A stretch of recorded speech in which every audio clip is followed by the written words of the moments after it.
40년을 함께 산 남자가 있다. 내 남편 박종수.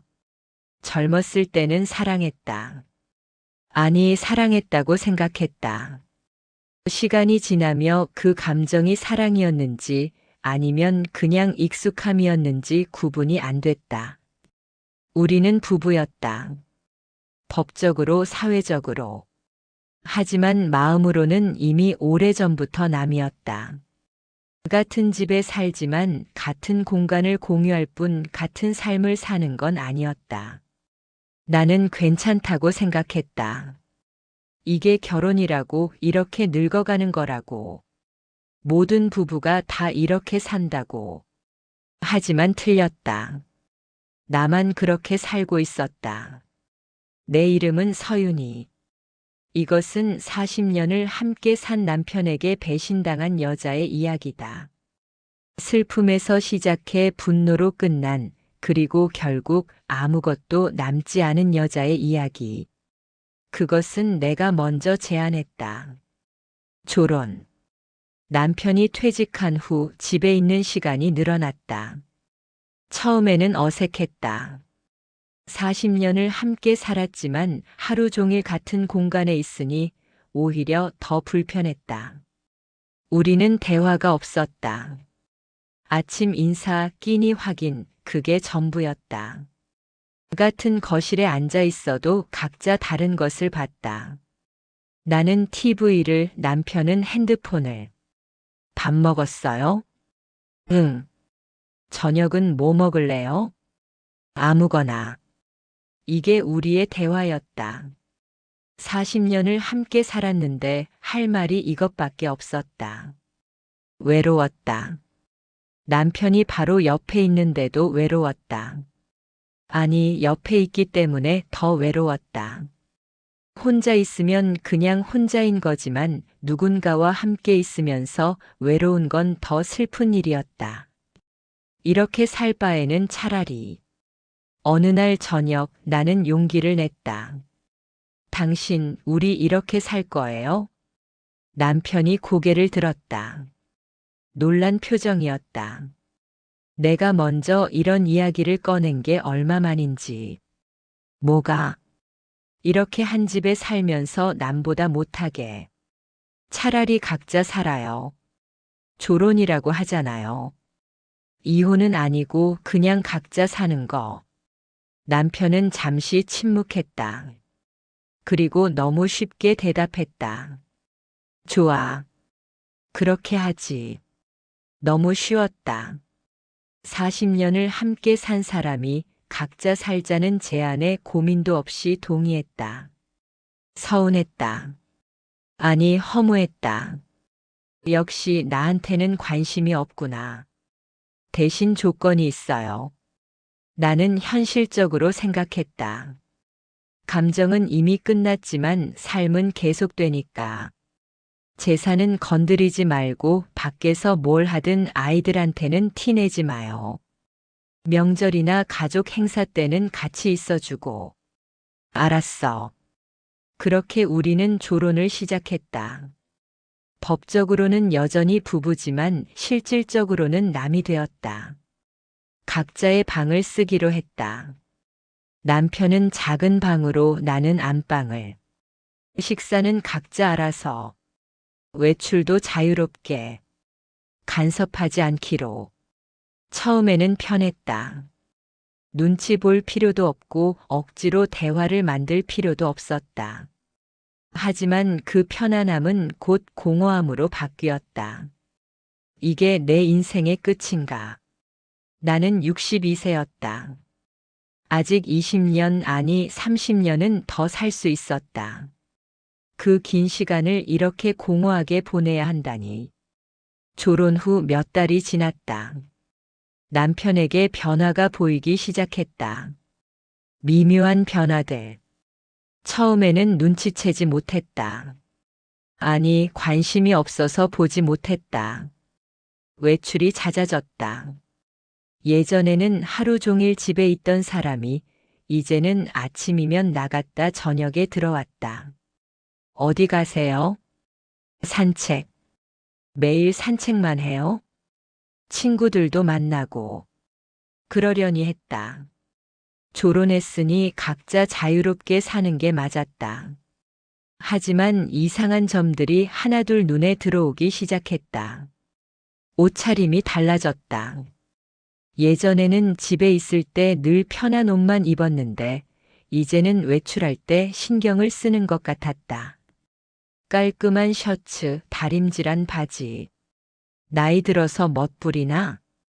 그리고 향수 냄새. 남편은 원래 향수를 쓰지 않았다. 근데 어느 날부터 은은한 향이 났다. 향수 샀어요? 응. 아, 친구가 선물로 줘서. 무슨 친구가 향수를 줘요? 그냥 생일 선물로. 남편의 생일은 3개월이나 지났다. 하지만 나는 더 묻지 않았다. 관심 없었다. 아니, 관심 갖고 싶지 않았다. 핸드폰을 보는 시간이 늘었다. 예전에는 그저 뉴스나 유튜브를 봤는데 이제는 문자를 확인하고 웃기도 했다. 누군가와 대화하는 것 같았다. 누구랑 문자해요? 응? 아, 친구. 무슨 친구? 옛날 직장 동료. 남편은 핸드폰 화면을 가렸다. 자연스럽게 하지만 분명하게. 그때였다. 처음으로 의심이 스쳤다. 설마. 아니야. 60이 넘은 사람이 무슨. 나는 그 생각을 떨쳐냈다. 말도 안 되는 소리라고. 40년을 함께 산 남편이 그것도 이 나이에 무슨 바람을 피우겠나. 2023년 가을, 남편의 빈자리가 늘어나기 시작했다.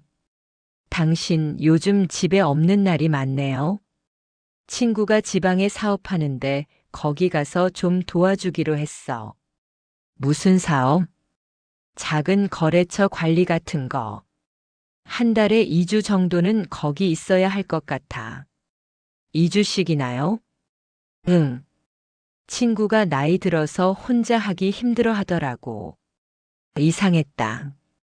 남편에게 지방에 사업하는 친구가 있다는 이야기를 들어본 적이 없었다.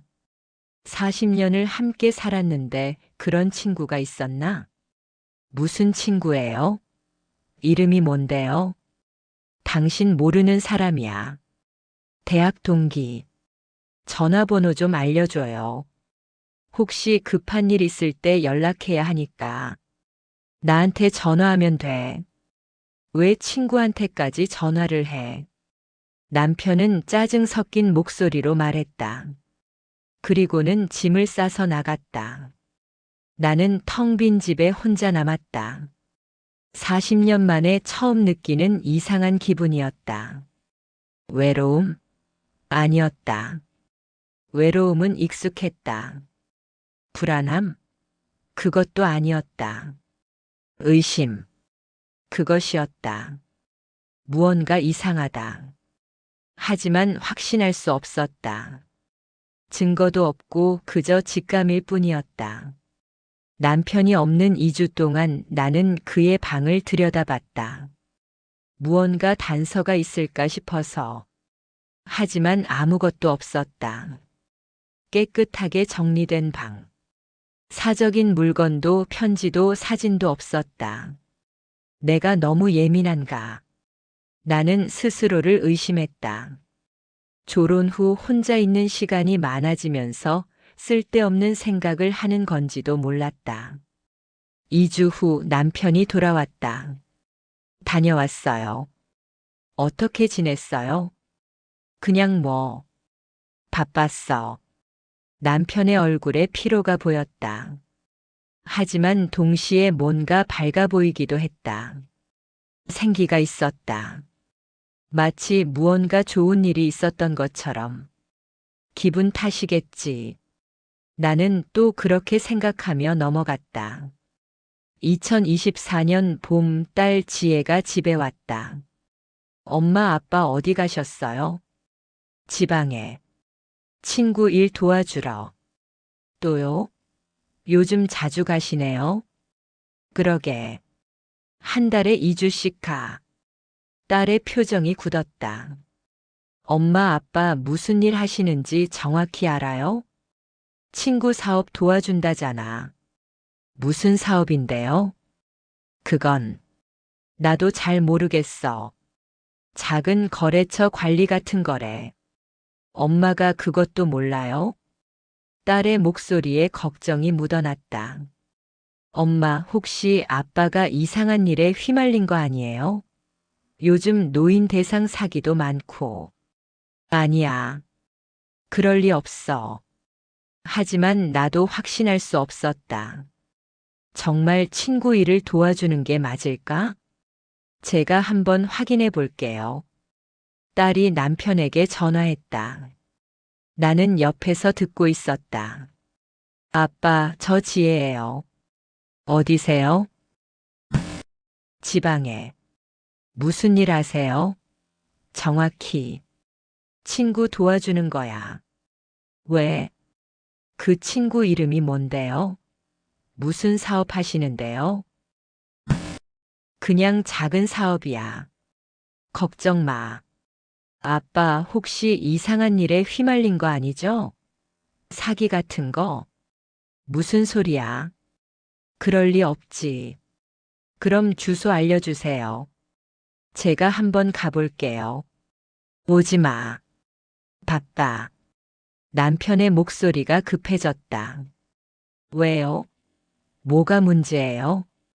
문제 없어. 그냥 오지 말라고. 전화가 끊어졌다.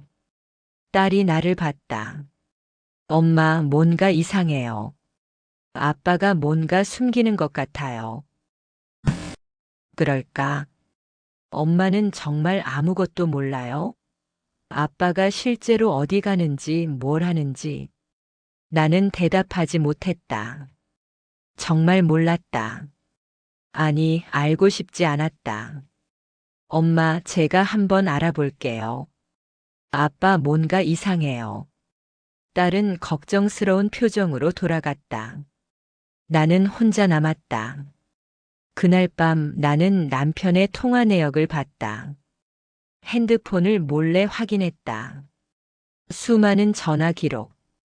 하지만 모두 저장되지 않은 번호였다. 문자도 대부분 삭제되어 있었다. 단 하나 미처 지우지 못한 문자가 있었다. 종수 씨, 보고 싶어요. 빨리 와요. 발신자는 저장되지 않은 번호. 하지만 분명 여자였다. 내 손이 떨렸다.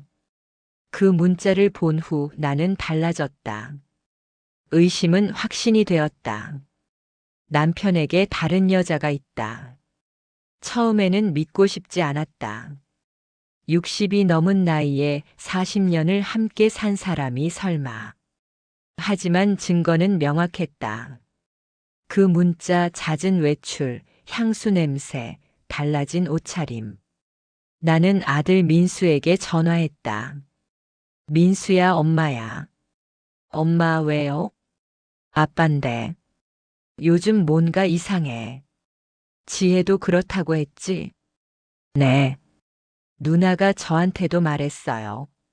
아빠가 뭔가 숨기는 것 같다고. 민수야, 엄마 부탁 하나만 들어줄래? 아빠가 실제로 어디 가는지 좀 알아봐 줄 수 있어? 엄마, 혹시 의심되는 게 있어요? 나는 잠시 망설였다. 하지만 말했다. 다른 여자가 있는 것 같아. 뭐라고요? 확실하지는 않아. 근데, 그럴 것 같아. 며칠 후 민수에게서 전화가 왔다. 엄마, 제가 알아봤어요. 아빠 지방 안 가요. 뭐? 서울이에요. 강남 쪽 아파트. 거기서 2주씩 지내시더라고요. 심장이 내려앉았다. 그 집. 누구 집이야? 최은경이라는 여자예요. 58세. 과부래요.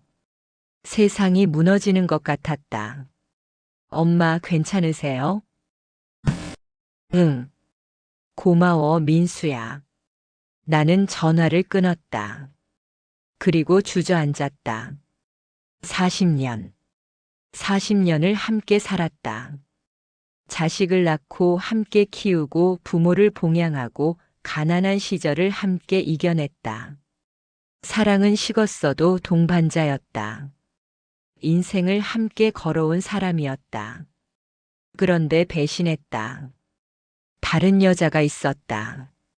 눈물이 났다. 분노가 아니라 슬픔이었다. 배신감이었다.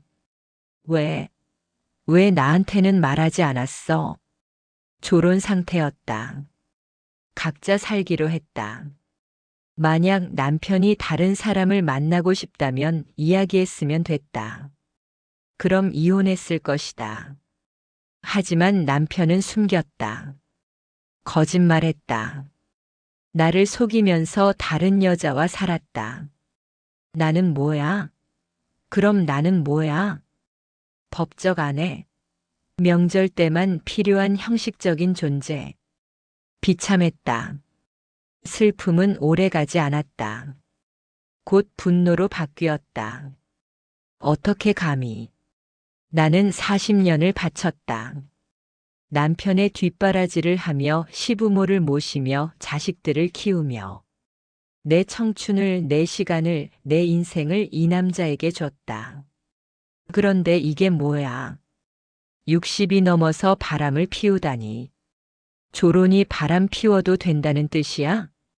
분노가 치밀어 올랐다. 가슴이 터질 것 같았다. 나는 결정했다. 직접 확인하기로. 남편이 지방 간다며 집을 나간 날 나는 그를 미행했다. 민수가 알려준 주소를 손에 쥐고 강남의 한 아파트. 남편은 자연스럽게 비밀번호를 누르고 들어갔다. 마치 자기 집처럼.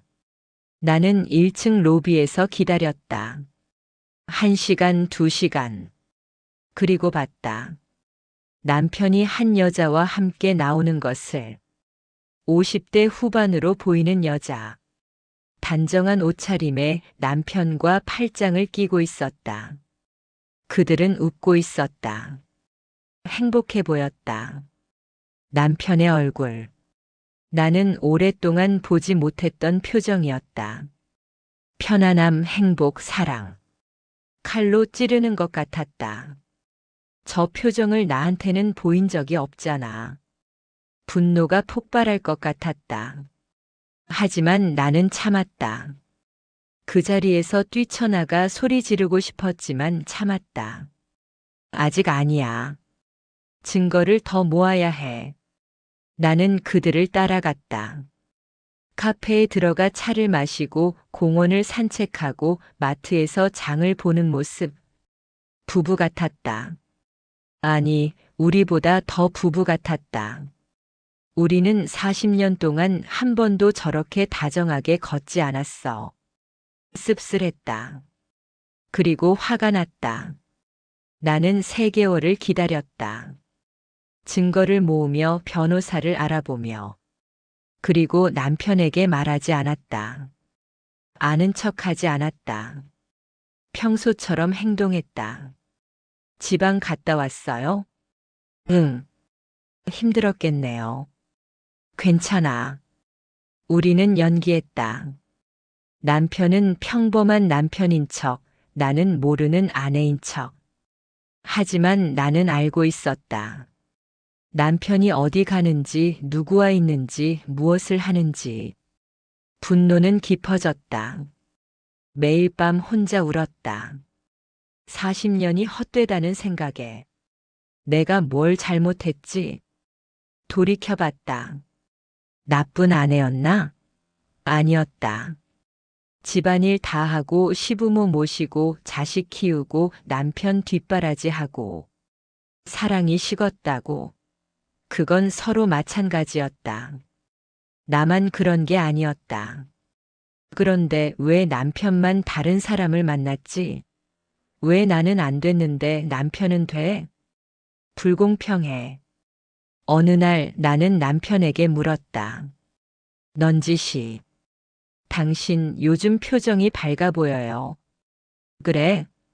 무슨 좋은 일 있어요? 별로. 친구 일 도와주는 게 즐거워요. 그냥 뭐, 할 일이 있으니까. 남편은 눈을 피했다. 거짓말하는 사람의 눈빛. 비겁해. 이야기하지 않는 것도 선택하지 않는 것도 다 비겁한 짓이었다. 어느 날 아들 민수가 남편을 만나 추궁했다고 했다. 엄마 아빠한테 직접 물어봤어요. 뭐라고 하시던? 부인하시더라고요. 처음에는. 근데 제가 증거를 보여드렸어요. 사진도 찍어뒀거든요. 그 여자랑 같이 있는 거. 그래서 인정하셨어요. 근데 변명하시더라고요. 엄마랑은 이미 끝났다고 조론 상태라고. 조론이 바람 피워도 된다는 뜻이 아니잖아. 제가 그렇게 말했어요. 그런데 아빠가 그러시더라고요. 외로웠다고. 엄마랑은 대화도 없고 마음도 없는데 어떻게 살아야 하냐고. 나는 웃었다. 비웃음이었다. 외롭긴. 나도 외로웠어. 엄마. 근데 나는 안 그랬어. 나는 40년 동안 참았어. 외로워도 힘들어도 사랑이 없어도. 왜? 책임이니까. 가족이니까. 그런데 당신 아버지는 외롭다고 바람을 피워. 그게 말이 돼? 목소리가 떨렸다. 분노 때문에. 엄마 이혼하세요. 뭐? 이혼하세요. 더 이상 아빠랑 같이 살 필요 없어요. 민수야. 아빠는 비겁해요. 선택도 못하면서 양다리 걸치고. 그런 사람이랑 더 사실 필요 없어요. 아들의 말이 옳았다. 나도 알고 있었다. 일주일 드릴게요, 엄마. 일주일 안에 아빠가 정리 안 하시면 제가 엄마한테 다 말할 거라고 했어요. 그러니까 엄마도 준비하세요. 알았어. 나는 변호사와 상담을 시작했다. 이혼 절차, 재산 분할, 위자료. 40년인데. 반은 가져가야지. 아니, 더. 그리고 그날이 왔다. 남편이 사흘간 연락이 두절됐다. 집에도 안 오고 그 여자 집에도 안 갔다. 어디 있는지 모르겠다고 민수가 말했다. 나는 걱정되지 않았다. 아니, 걱정하고 싶지 않았다. 혼자 도망이라도 갔나. 그런데 그날 초인종이 울렸다. 문을 열었더니 낯선 여자가 서 있었다. 누구세요? 저. 혹시 박종수 씨 계세요? 순간 알았다. 이 여자가 그 여자구나. 종수요? 종수는 지금 지방에 가 있는데. 지방이요? 아니에요. 사흘째 연락이 안 돼서 걱정돼서 왔어요. 여자의 얼굴에 진심 어린 걱정이 보였다.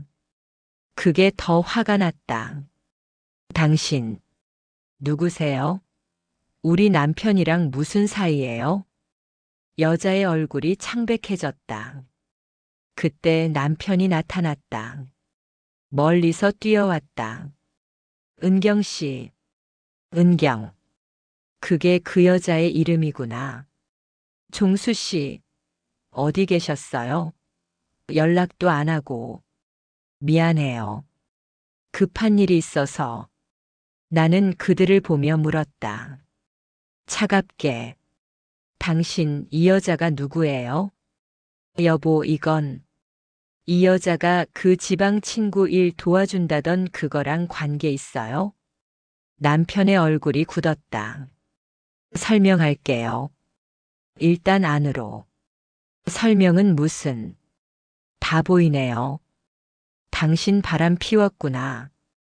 여보, 우리 이미 조론 상태잖아요. 조론이 바람 피워도 된다는 뜻이에요? 같은 집에 살면서 다른 여자랑 만나고 다녔어요? 그 여자 은경이 끼어들었다. 저기요, 제가 설명할게요. 종수 씨는 이혼 절차 밟고 계시고 나는 웃었다. 비웃음이었다. 이혼? 무슨 이혼? 남편을 쏘아봤다. 당신 이 여자한테 뭐라고 한 거예요? 우리가 이혼한다고 했어요? 그게 거짓말이었네요. 다 거짓말. 은경의 얼굴이 더 창백해졌다. 종수 씨, 이게 무슨 소리예요? 이혼 안 하신 거예요? 은경 씨, 내가 설명할게. 설명은 뭘 설명해요? 1년 넘게 저한테 거짓말한 거잖아요. 나는 그 장면을 지켜봤다. 남편이 당황하는 모습을, 그 여자가 배신감에 떠는 모습을. 묘하게도 통쾌했다. 그래, 당신도 속았구나. 나만 바보가 아니었어. 그날 모든 것이 드러났다. 나는 집 안으로 들어가며 말했다. 이혼해요. 당장 서류 준비할 거예요. 여보. 여보 아니에요. 서윤이에요. 그리고 재산? 당연히 반반. 아니, 당신 잘못이니까 내가 더 가져갈 거예요. 위자료도 청구할 거고. 여보, 진정해요. 진정하라고. 40년을 속이고 살았는데 진정하라고. 나는 소리쳤다. 평생 한 번도 이렇게 크게 소리쳐 본 적 없었다. 당신이 얼마나 비겁한 인간인지 알아요? 나한테도 거짓말하고 저 여자한테도 거짓말하고 둘 다 놓치기 싫어서 그러다 둘 다 잃은 거예요. 남편은 아무 말도 하지 못했다. 은경은 눈물을 흘리며 떠났다. 다시는 연락하지 마세요라는 말을 남기고 나는 남편을 봤다. 주저앉아 있는 남편을. 동정심은 들지 않았다. 분노만 있었다. 짐 싸요. 당장 나가요. 여보. 나가라고요. 남편은 짐을 쌌다. 그리고 집을 나갔다. 40년 만에 처음 나는 혼자가 됐다. 이혼 절차는 생각보다 복잡했다. 변호사를 통해 재산 분할 협의를 시작했다. 집, 예금, 연금 모든 것을 반으로 나눴다. 아니, 내가 조금 더 가져갔다. 부정행위에 대한 위자료로 3천만 원을 청구합니다. 3천만 원이요? 너무 많지 않습니까? 남편의 변호사가 항의했다. 40년 결혼 생활을 배신한 대가로는 적은 금액입니다. 내 변호사가 대응했다. 결국 위자료는 2천만 원으로 합의됐다. 그리고 집도 팔기로 했다. 40년을 살았던 집. 딸 지혜가 걱정스럽게 물었다. 엄마 정말 괜찮으세요? 괜찮아. 아빠를 용서할 수 없어요? 용서? 나는 웃었다. 지혜야, 용서는 뉘우침이 있을 때 하는 거야. 당신 아버지는 뉘우치지 않아. 그냥 들켰을 뿐이야. 그리고 나는 40년을 참았어. 이제 더 이상 참지 않을 거야. 딸은 더 이상 말하지 않았다. 이혼이 확정됐다. 법원에서 서류에 도장을 찍었다. 이제 남이구나. 40년이 끝났다. 허무했다. 하지만 동시에 홀가분하기도 했다. 이제 내 인생을 살아야지. 이혼 후 나는 딸과 함께 살기로 했다. 엄마, 우리 집에 오세요. 손주들도 엄마 보고 싶어 해요. 그래, 그럴게. 새로운 환경, 새로운 일상. 손주들을 돌보며 시간을 보냈다. 처음에는 어색했다. 40년을 남편과 살았는데 갑자기 혼자가 되니. 아니, 혼자는 아니었다. 딸의 가족이 있었다. 하지만 그래도 공허했다. 남편 없는 살. 익숙해져야 했다. 아침에 일어나도 남편이 없고 저녁을 먹어도 남편이 없고 잠들 때도 혼자. 가끔 남편 생각이 났다. 40년을 함께 산 사람이니까. 습관이 됐으니까. 하지만 그때마다 떠올랐다. 그 여자와 팔짱 끼고 걷던 모습, 행복하게 웃던 얼굴. 그럼 다시 화가 났다. 잘했어. 이혼하길 잘했어. 이혼 후 6개월이 지났다. 아들 민수가 전화했다. 엄마 아빠 요즘 혼자 사신대요. 그래. 그 여자랑도 헤어졌대요. 원룸에서 혼자 사신대요. 그럴 줄 알았어. 나는 무덤덤하게 대답했다. 엄마 아빠가 많이 아프신 것 같아요. 병원에 입원하셨대요. 심장이 안 좋으시대요. 순간 마음이 흔들렸다. 40년을 함께 산 사람이니까. 하지만 나는 말했다. 그럼 병원에서 치료 잘 받으시겠네. 엄마, 한번 찾아가 보시는 게. 민수야, 우리는 이제 남이야. 아빠 일은 아빠가 알아서 하셔야지. 그래도 민수야, 엄마 마음 흔들리게 하지 마. 이미 끝난 일이야. 나는 단호했다. 흔들리면 안 됐다. 하지만 밤이 되면 생각났다. 남편이 병원에 혼자 누워있는 모습. 아무도 곁에 없겠지. 그 여자도 떠났고 자식들도 자주 가지 않을 것이다. 외롭겠네. 하지만 곧 생각을 고쳤다. 자업자득이야. 외로움을 피하려다 모든 걸 잃은 거니까. 어느 날 밤 남편에게서 전화가 왔다. 이혼 후 처음이었다. 여보. 여보 아니에요. 서윤이에요. 무슨 일이세요? 미안해요. 지금 와서 미안하다고요? 정말 미안해요. 내가 잘못했어요. 남편의 목소리가 떨렸다. 울고 있는 것 같았다. 잘못한 건 알아요? 40년을 배신한 거, 가족을 배신한 거. 알아요. 다 내 잘못이에요. 그럼 됐어요. 알면 됐어요. 여보. 아니, 윤희 씨. 나 많이 아파요. 병원 가세요. 병원 갔었어요. 근데 외로워요. 나는 웃었다. 비웃음이었다. 외롭다고요? 당신 외로워서 바람 피운 거 아니었어요? 그럼 그 여자한테 가시지. 그 사람도 떠났어요. 다 떠났어요. 아이들도 연락 안 받고. 당연하죠. 당신이 한 짓을 생각하면. 윤희 씨, 제발. 한 번만 만나줘요. 마지막으로. 마지막은 무슨. 우리는 이미 끝났어요. 제발. 안 돼요. 다시는 전화하지 마세요. 나는 전화를 끊었다. 손이 떨렸다. 마음이 흔들렸다. 40년을 함께 산 사람이니까. 하지만 나는 참았다. 흔들리면 안 됐다. 용서하면 안 돼.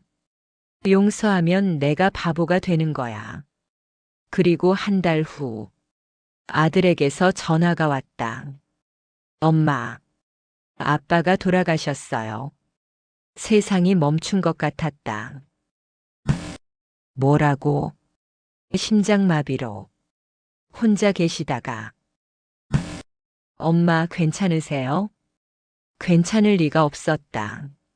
40년을 함께 산 사람이 죽었는데. 언제?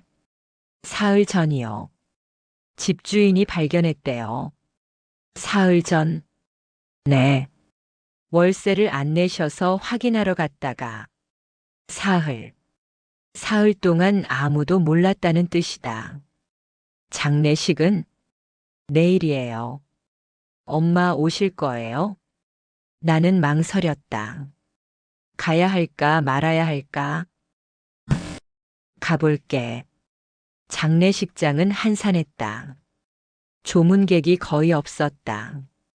친구 몇 명, 먼 친척 몇 명. 영정 사진 속 남편은 웃고 있었다. 외로운 웃음. 나는 그 앞에 섰다. 오랫동안. 결국 이렇게 됐네. 40년 전 우리는 결혼했다. 사랑한다고 약속했다. 평생 함께하겠다고. 하지만 사랑은 식었고 약속은 깨졌다. 그리고 남편은 혼자 죽었다. 외로웠겠다. 마지막 순간 아무도 곁에 없었을 것이다. 손을 잡아줄 사람도 위로해줄 사람도. 자업자득이야. 나는 스스로에게 말했다. 하지만 마음 한편이 아팠다. 딸 지혜가 다가왔다. 엄마 괜찮으세요? 응. 슬프세요? 슬픈가? 잘 모르겠다. 잘 모르겠어. 슬픈지 화가 나는지 허무한지. 엄마, 40년을 함께 살았는데 이렇게 끝나네. 딸이 내 손을 잡았다. 엄마 아빠는 잘못하셨어요. 근데 그래도 아빠도 불쌍해요. 불쌍하긴. 스스로 그렇게 만든 거야. 나는 차갑게 말했다. 하지만 눈물이 났다. 화가 나서, 슬퍼서, 허무해서 다 섞여 있었다. 장례식 후 남편의 원룸을 정리해야 했다. 아들 민수와 함께 갔다. 작은 원룸. 덩그러니 놓인 침대, 낡은 책상, 텅 빈 냉장고. 이렇게 살았구나. 초라했다. 40년을 열심히 살았던 사람의 말로 치고는. 책상 서랍을 열었다. 몇 가지 물건들. 낡은 지갑, 약 봉지 그리고 사진. 우리 가족 사진이었다. 결혼식 사진, 아이들 어렸을 때 사진. 왜 이걸 가지고 있었지? 그리고 또 다른 사진. 찢어졌다가 테이프로 붙인 사진. 남편과 그 여자가 함께 있는 사진. 이것도 간직했구나. 복잡했다. 남편은 무엇을 생각하며 이 사진들을 보았을까? 후회했을까? 아니면 그리워했을까? 서랍 안에서 편지 한 장이 나왔다. 남편의 글씨. 읽지 말아야 했다. 하지만 읽었다. 윤희에게. 미안해. 이 말밖에 할 수 없어. 나는 비겁했어. 선택하지 못했어. 당신도 은경 씨도 둘 다 놓치기 싫었어. 외로웠어. 진짜 외로웠어. 근데 그게 변명이 될 수는 없겠지. 당신에게 잘못했어. 40년을 함께 산 당신을 배신했어. 이제 다 끝났어. 나는 모든 걸 잃었어. 마지막으로 하고 싶은 말은 그래도 당신과의 40년은 의미 있었어. 사랑은 식었지만 함께 산 시간들은 진짜였어. 미안해. 그리고 고마웠어. 종수. 편지를 읽고 나니 눈물이 났다. 화가 났다. 지금 와서 이런 편지가 무슨 소용이냐고. 하지만 동시에 슬펐다. 이렇게 끝날 거였으면 왜 그랬냐고. 엄마 괜찮으세요? 민수가 물었다. 아빠가 편지를 남겼네. 뭐라고 쓰셨어요? 미안하다고. 비겁했다고. 그리고 고맙다고. 나는 편지를 접었다. 그리고 가방에 넣었다. 버릴 수는 없네. 남편의 장례식이 끝나고 한 달이 지났다. 나는 여전히 딸의 집에서 살고 있다. 손주들을 돌보며 평범한 일상을 보낸다. 하지만 가끔 생각한다. 남편을. 밤에 잠들기 전 40년의 기억들이 떠오른다. 처음 만났을 때, 결혼했을 때, 아이들을 낳았을 때, 함께 웃고 울었던 순간들. 사랑했었나? 잘 모르겠다. 사랑이었는지, 의무였는지, 습관이었는지. 하지만 분명한 건 그 시간들이 무의미하지는 않았다는 것. 미웠다. 정말 미웠어. 배신한 남편이, 거짓말한 남편이. 하지만 동시에 외로웠을 남편도 이해가 됐다. 조금은. 우리 둘 다 외로웠으니까. 사랑 없이 40년을 살았으니까. 하지만 나는 참았어. 그게 차이였다. 나는 책임을 다했고 남편은 도망쳤다. 결국 남편은 모든 걸 잃었지. 아내도 사랑도 자식들도 건강도. 그리고 혼자 죽었다. 비극이야. 남편의 비극. 선택하지 못한 자의 비극. 그럼 나도 비극이었다. 40년을 바쳤는데 배신당했으니까. 분노했고 복수했고 이혼했다. 하지만 남은 건 무엇인가? 공허함. 남편이 죽고 나니 분노할 대상도 사라졌다. 이제는 그냥 혼자다. 우리 둘 다 외로웠고 둘 다 불행했어. 그리고 둘 다 비극적인 결말을 맞았다. 겨울이 왔다. 남편이 죽은 지 1년이 됐다. 나는 공원을 산책하고 있었다. 혼자서 벤치에 앉아 주변을 봤다. 노부부들이 손을 잡고 걷고 있었다. 행복해 보였다. 우리는 왜 저렇게 못 살았을까? 40년을 함께 살았지만 한 번도 저렇게 다정하게 걷지 못했다. 사랑이 없었으니까? 아니면 표현하지 않았으니까?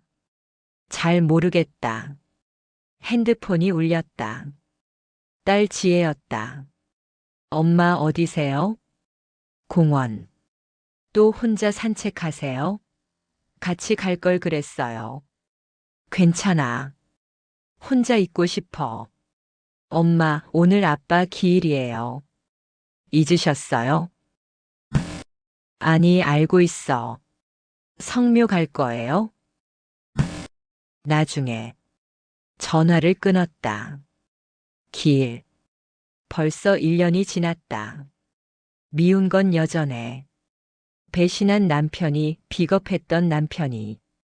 하지만 동시에 그립기도 했다. 40년을 함께 산 사람이니까. 미움과 그리움, 분노와 슬픔, 다 섞여 있었다. 사람들은 묻는다. 후회하지 않냐고. 이혼한 것, 용서하지 않은 것, 마지막까지 냉정했던 것. 후회하냐고. 잘 모르겠다. 남편은 잘못했다. 배신했고, 거짓말했고, 비겁했다. 나는 옳았다. 분노할 권리가 있었고, 이혼할 권리가 있었다. 하지만 옳다고 해서 행복한 건 아니었다.